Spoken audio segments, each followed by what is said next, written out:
morning show. Bob Cudmore with you. It's Phone In Friday. The light favorites will come your way starting at 10 o'clock. Round the line with Dr. Felicia Clark. Good morning, Felicia. Good morning, Bob. How are you? Okay. Dr. Clark is a femininity advocate and also the author of books on relationships and self-worth and so forth. And what we're going to lead off with, our first topic is going to be, I believe, what she calls income wars. Men who men who are in a relationship with a successful woman. That's difficult for men? Well, sometimes it is difficult for both men and women because a lot of times women are taught be successful so you don't need a man. But our biology will always tell us that we do, but we don't know how to need them anymore in this modern era. And so that's what a lot of my work is dedicated to in my life coach practice, is to get women to be true to their feminine energy and to use it to increase their success in both their professional life and their private life. And so one of the things that successful women can do to make their relationship more fulfilling is to be very clear on what they need and communicate it. Okay. Such as, what, because I think a man often, feels, it's a kind of a typical man-woman thing. Maybe I'm speaking personally. Like, I'll pick up the check, but if the woman doesn't need you to pick up the check, what does she need you for? And thank you so much for wording it that way. What does a woman need you for? Men constantly are asking this question internally, even if they don't externally say it. And we as women get this attitude that, well, if you loved me, you would know what I want. And that's not true. We're shooting ourselves in the foot. We can't judge bad communication as lack of love, because it isn't. And it actually is a loving thing that you can do as a woman to state what you need. Now, sometimes I have to work with women to even know what they need. We've been taught and trained to go out and get what we want. But if we don't have what we need first, then what we want doesn't satisfy us. And so many men experience that phenomenon that they're working really hard, the woman's working really hard, and yet the woman is not happy. She's not satisfied. And he has to guess what she needs, and when he's wrong, she's angry at him. He's in trouble all the time because he can't guess right. And I like to tell women, if you know what you need, you can't be mad at him for not knowing. Mm-hmm. Okay, what are some of the things that women need? Men are clueless, as you well know. You know what they are that women don't like to admit? This is the dirty little secret of the powerful, successful woman. No matter how much money you have, no matter how much power, no matter how much influence, we are still the same biologically and genetically as we were in the 50s, as we were 100 years ago.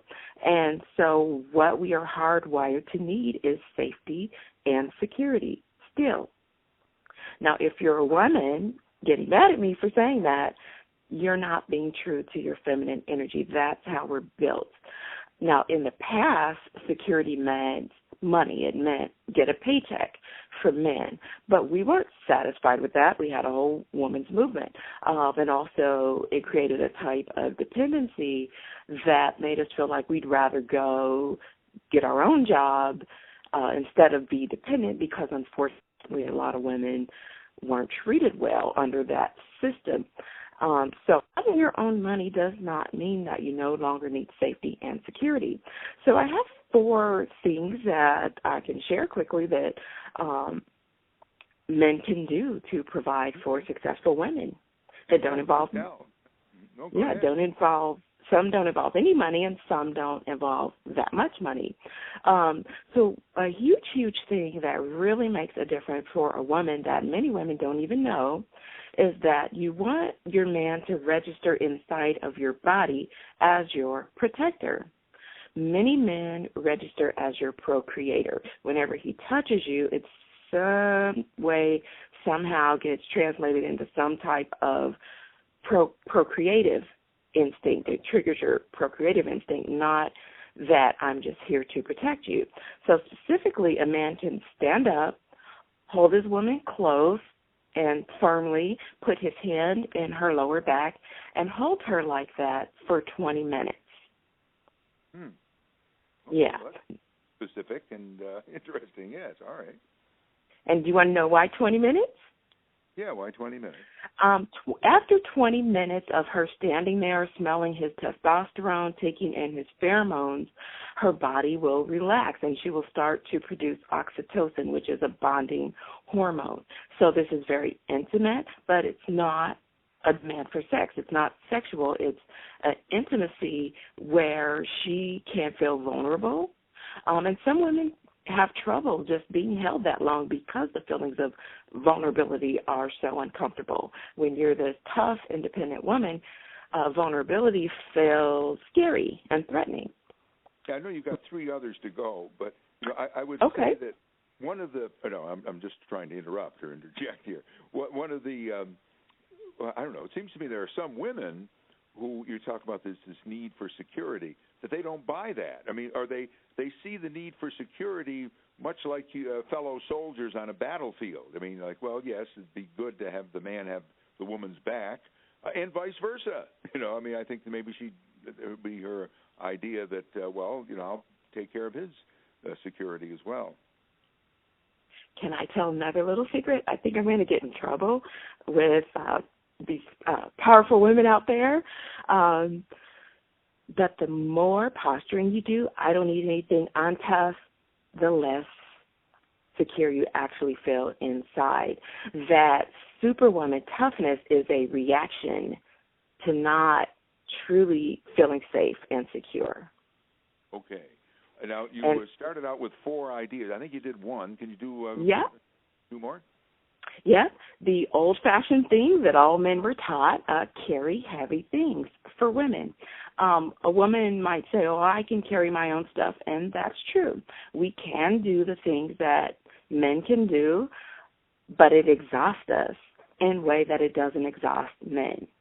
So if you allow your man to carry heavy things for you, just notice how good it feels in your body. And what happens is over time your body stops producing as much testosterone as if you're independent and do everything yourself.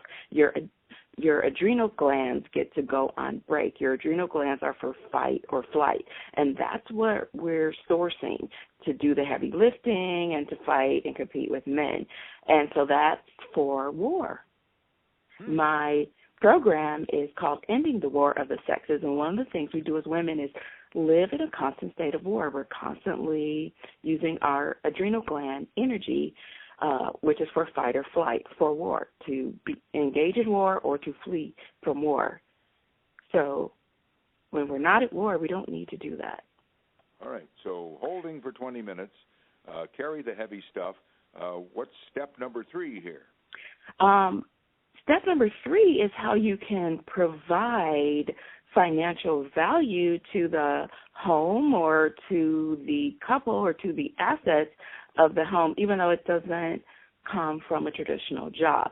So one of the things that some men can do if they're skilled in this way is you can upgrade the home, like things like building a deck, installing tile, painting. You upgraded the value of the home. So if you did something to increase your home value by $20,000, $30,000, that is actually could be a source of income. You could refinance the house and take out that money. So he is contributing financially, even though in this marketplace it may not come from a job, but he can do physical things or sweat equity to contribute. Fix up the home. What's the 4th one? And then I have another idea, but go ahead. Okay, sure, of course. I love talking to you, so thank you so much for having me. The 4th idea is for couples that share bills. A lot of couples will do something that's 50-50. You pay half of everything, or they're very conscious of how all the money's spent. If that is the case, if a man does have income and he's contributing something, if he pays for food and shelter, if he's able to do that, you will see a huge dynamic shift in the relationship. Even though the actual quantity of money that he's spending could be the same as what he was spending before, but if it goes for food and shelter, it takes care of that primary urge inside of a woman to be taken care of.